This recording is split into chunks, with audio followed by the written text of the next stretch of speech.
दिग्गज film director S Rajamouli की superhit film RRR ने पहले कमाई के सारे रिकॉर्ड्स तोड़ डाले, तो वहीं अब इस फिल्म के गाने नाचो नाचो ने पूरी दुनिया में तहलका मचा दिया। अंतर्राष्ट्रीय मंच पर इस गाने को बेस्ट ओरिजिनल सॉन्ग का गोल्डन ग्लोब अवार्ड मिला है, जिसके बाद से ही पिछले साल मार्च में रिलीज हुई फिल्म आरआरआर एक बार फिर से चर्चा में है। तो वहीं इस गाने को लेकर एक और बड़ी बात सामने आई है कि जिस यूक्रेन में आज युद्ध चल रहा है, उस यूक्रेन से भी इस फिल्म के गाने नाचो नाचो का कनेक्शन जुड़ा है।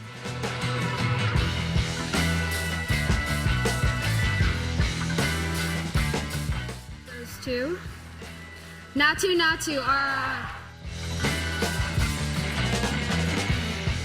दरअसल साउथ की सुपरहिट फिल्म आरआरआर के जिस गाने को गोल्डन ग्लोब जैसे प्रतिष्ठित अवार्ड से नवाजा गया, उस गाने के म्यूजिक डायरेक्टर एम कीरावानी और गीतकार चंद्र बोस हैं। जबकि गाने पर डांस कर रहे एनटीआर और रामचरण के जिन डांस स्टेप्स की चर्चा हो रही है, उसे प्रेम रक्षित ने कोरियोग्राफ किया है। जिस लोकेशन में ये गाना शूट किया गया है, वो लोकेशन है पिछले कई महीनों से युद्ध झेल रहे यूक्रेन की राजधानी कीव, जहां यूक्रेन के राष्ट्रपति वोलोदिमिर ज़ेलेंस्की बैठकर सरकार चलाते हैं। जी हां, आपने सही सुना, हम उसी यूक्रेन की बात कर रहे हैं जो दुनिया के सबसे ताकतवर देशों में से एक रूस से युद्ध लड़ रहा है, और जिस देश के राष्ट्रपति वोलोदिमिर ज़ेलेंस्की कई बार पीएम मोदी से युद्ध मामले में दखल देने की मांग कर चुके हैं, जिससे युद्ध रोका जा सके।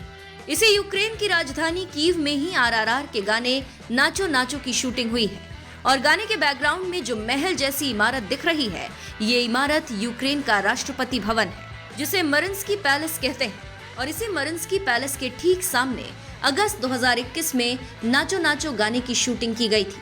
हालांकि जिस वक्त ये गाना शूट किया गया था, यूक्रेन और रूस के बीच युद्ध नहीं छिड़ा था। दोनों के बीच युद्ध तो पिछले साल फरवरी में शुरू हुआ था, और नाचो नाचो की शूटिंग उससे कई महीने पहले ही हो चुकी थी।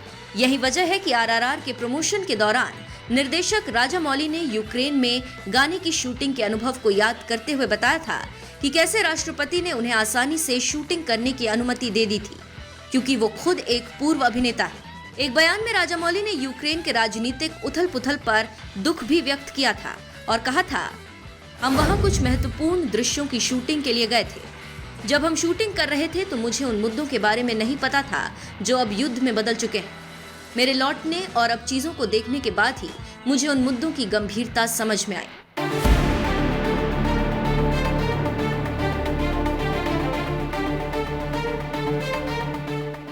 वैसे एक बात और आपको बता दें, वोलोदिमिर ज़ेलेंस्की राष्ट्रपति बनने से पहले एक एक्टर थे, और मजेदार बात तो यह है कि उन्होंने राष्ट्रपति बनने से पहले एक टीवी सीरीज में राष्ट्रपति की भूमिका भी निभाई थी। और इसे संयोग ही कहे या कुछ और, आज वही वोलोदिमिर ज़ेलेंस्की छोटे से देश यूक्रेन के राष्ट्रपति हैं, जिसने ताकतवर रूस के आगे घुटने टेकने से बेहतर अपने देश के सम्मान के लिए उससे लड़ना समझा, जिसकी वजह से आज भी रूस और यूक्रेन के बीच युद्ध जारी है, जिसे टालने के लिए यूक्रेन के राष्ट्रपति ज़ेलेंस्की ने पीएम मोदी से भी गुहार लगाई थी कि वो रूस से युद्ध रोकने के लिए कहे, क्योंकि रूस भारत का एक अच्छा दोस्त है। और यूक्रेन की अपील के बाद ही पीएम मोदी का बयान आया था, जिसमें उन्होंने रूस के राष्ट्रपति व्लादिमीर पुतिन से कहा था कि ये युद्ध का युग नहीं है। एक्सेलेंसी, मैं जानता हूं कि आज का युग युद्ध का है नहीं, और हमने फोन पर भी कई बार आपसे इस विषय में बात की है कि डेमोक्रेसी और डिप्लोमेसी और डायलॉग, ये सारी बातें ऐसी हैं कि जो दुनिया को एक स्पर्श करती हैं। आने वाले दिनों में शांति के रास्ते पर हम कैसे बढ़ सके। उनके इस बयान की अंतर्राष्ट्रीय स्तर पर भी खूब चर्चा हुई थी। बहरहाल, अपने राष्ट्रपति भवन के सामने हिंदुस्तान की फिल्म को शूट करने की इजाजत देने वाले राष्ट्रपति वोलोदिमिर ज़ेलेंस्की के बारे में आपका क्या कहना है? अपनी राय हमें कमेंट कर जरूर बताएं।